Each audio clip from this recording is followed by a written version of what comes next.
which PCR should you get? When I go around and I visit people, I'm seeing mostly the Thermo Instruments or the Bio-Rad PCRs. From what I'm seeing, these are the top two. Now, which one do you pick? Well, that's what's gonna be covered today. Let's get into it. So I have the specifications here, as you can see. Let's go over the number of targets you can look at one time. So this one, you can look at 6 targets at once. Over here, you can look at 5 targets at once. Honestly, even if you're doing a multiplex assay, how many targets are you looking at? 2 is really common, 3 is common, 4 is less common, but I have seen 4. I don't really see 5, and I definitely don't really see 6. The reason is when you have that many targets you're looking at, you get a lot of bleed over from the different wavelengths, and that's not gonna be great data. Another thing to consider though is Thermo has some like proprietary dyes like Abby and June. If you're getting those types of kits, you're almost having to go with the Thermo. So, you know, sometimes that's what Thermo's really good at. They're really good at like getting in there and getting you, and then just, you know, they got you.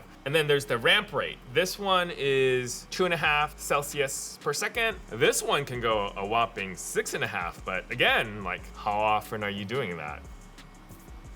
Not often. You know, maybe 2 is pretty much the fastest you need to go. Not much difference there if you think about it from an application standpoint. In terms of temperature uniformity, they're about the same, maybe 0.3 and 0.4 Celsius. You can detect down to 1 copy, which is super sensitive on either instrument. They're both sensitive. What I see is the biggest difference between the 2 units is the functionality and the usability. So like the day-to-day operation of the units. For one, how the instruments open. This is a clamshell, so you can hit this button here. Why is this not opening? And this opens this way. This one has a nice little tray.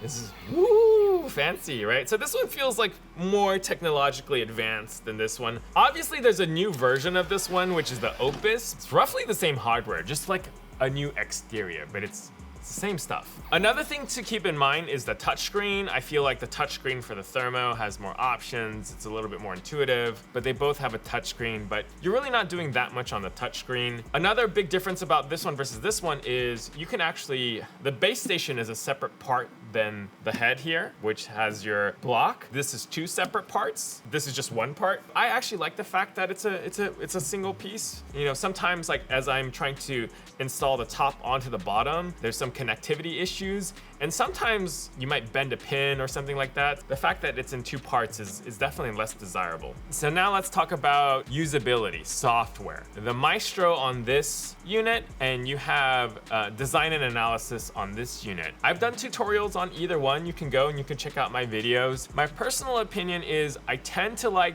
DA a little bit more. I feel like the software is more modern, has more functionality. There's a cloud connect that's available on this one, so you can actually use DA in the cloud. Not that a lot of people use that, but it's nice to have sometimes to drop files to the cloud and view them on other instruments. And so it's essentially the same type of software, where for this one, you're pretty much working with Maestro on a desktop. They both do relatively similar things, but I feel like there's a few more options that you can get on the DA, but there's some nice things about the Maestro software as well. So I think a lot of it comes down to personal preference. You can tell from the look and the feel of the software, the Thermo software is more modern, it's more advanced. So I would say overall, this is a much more modern feeling unit.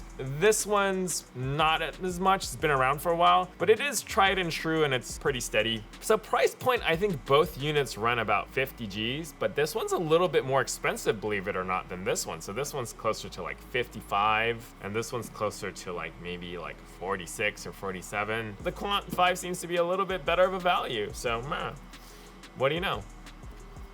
Learn something every day. In terms of maintenance and service, I would say both of them are both pretty low maintenance, but I have seen more issues in the field on the CFX than on the QuantStudios. Mainly because of the 2 heads needing to be separated. Definitely seen quite a few connectivity issues or errors from the base station connecting to the block, whereas the Thermo, I see that less. But I've seen issues on both, but it seems like, from my personal opinion, this one's a little bit more robust. I think the clear winner is the the Quant 5. Everyone has their preferences, so that's just my personal preference. So let's recap. In terms of specifications, it seems like the QuantStudio 5 is a little bit stronger than the CFX. In terms of software, it seems like the QuantStudio 5 is a little bit more advanced and modern than the CFX. In terms of price point, it seems like the Quant 5 is a little less expensive. In terms of software though, like it is preference. You'll have to keep that in mind. It's gonna be user preference at the end of the day. Lastly, in terms of use, you know, the clamshell versus the slidey in and out thing. I think the clamshell does cause more of an issue. The reason is you get more temperature fluctuation when the lid opens and closes like that, whereas this one you kind of have more uniform heating. I think that's why on the Opus they kind of moved away from the clamshell. If it were up to me, I'd get this one, which I did. So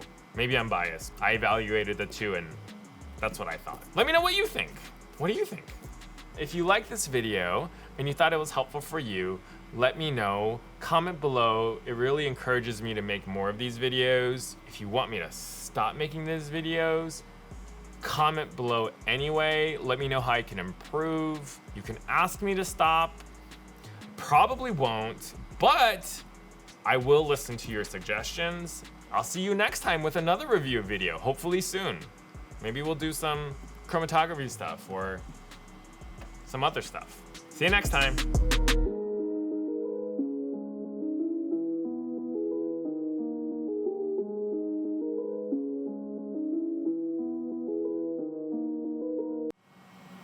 Techniques.